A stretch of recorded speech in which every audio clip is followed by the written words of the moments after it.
जय श्री राम मित्रों, भारत माता की जय, वंदे मातरम। मेरे प्यारे दोस्तों, बहुत अच्छा हुआ कि खुजलीवाल को गिरफ्तार कर लिया गया। ये काम तो अब से पहले ही हो जाना चाहिए था। ये केजरीवाल कितना बड़ा ठग आदमी है भाई, हद है। ये इतना बड़ा ठग है। आप लोगों को पता होगा कि अन्ना हजारे जी ने आंदोलन किया था और उन्होंने आंदोलन लोकपाल बिल के लिए किया था, और ये बीच में से हाथ मार के दिल्ली की भोले भाली जनता को मूर्ख बना करके, झूठे वादे कर करके, और इसने दिल्ली का सत्यानाश कर दिया।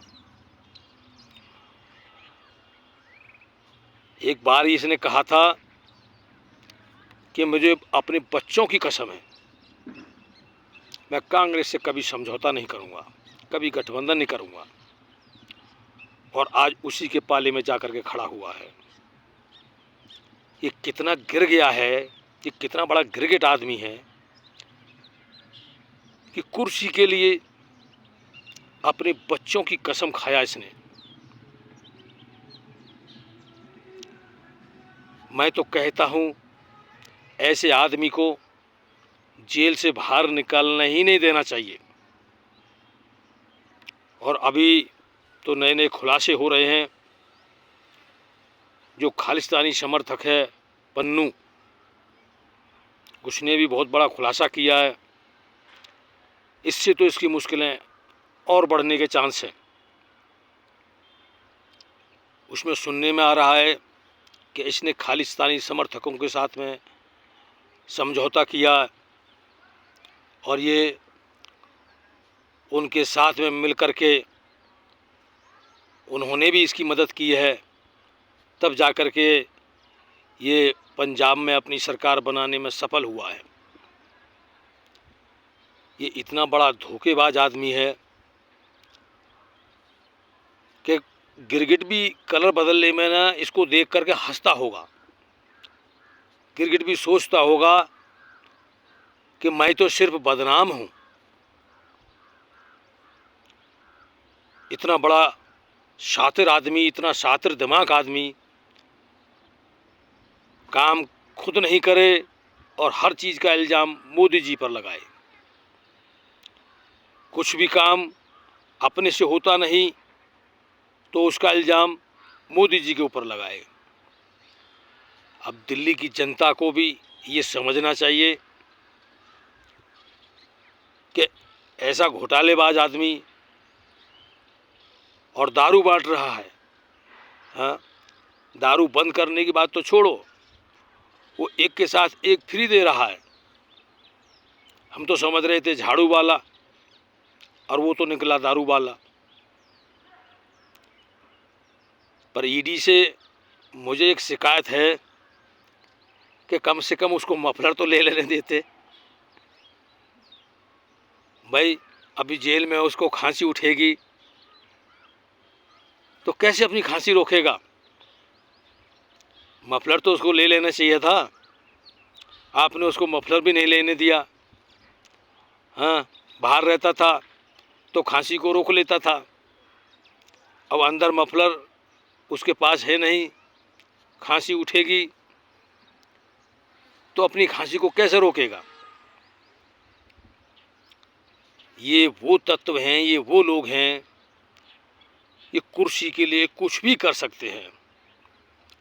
ये जितना भी ठगबंधन है, ये विपक्ष है, इनमें एक से एक बढ़कर घोटालेबाज, एक से एक बढ़कर चोर, एक से एक बढ़कर ठग, सारे ठग एक तरफ हो रहे हैं।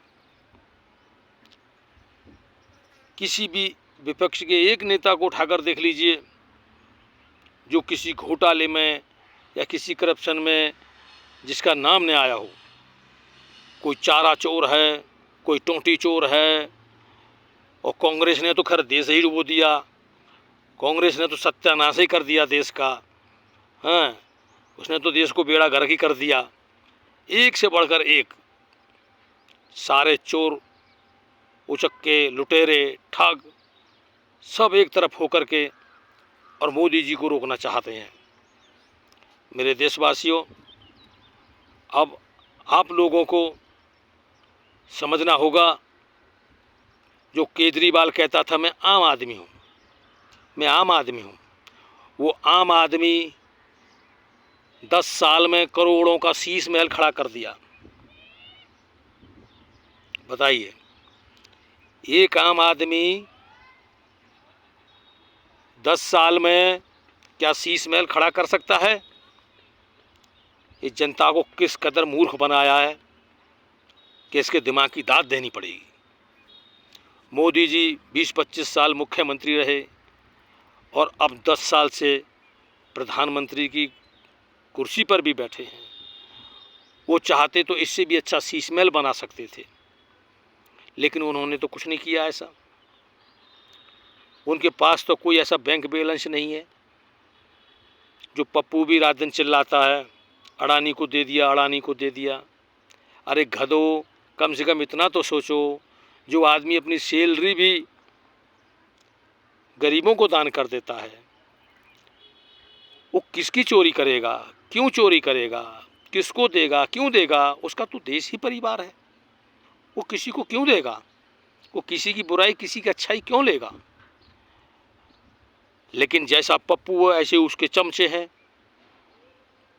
सारे के सारे मंद बुद्धि एक तरफ हो रहे हैं। बुद्धि का तो खोज नहीं है, सोचने की शक्ति ही खत्म हो गई है इनकी। तो मैं अपने देशवासियों से हाथ जोड़कर विनती करता हूँ, मेरे देशवासियों, इन पापियों से, एक ठगबंधन से देश को बचाइए और मोदी जी को 400 पार पहुंचाइए और तीसरी बार मोदी जी की हैट्रिक लगाने में मोदी जी का साथ दीजिए। बस इसी में देश की भलाई है, समाज की भलाई है और हम सब की भलाई है। जय श्री राम, वंदे मातरम, जय हिंद।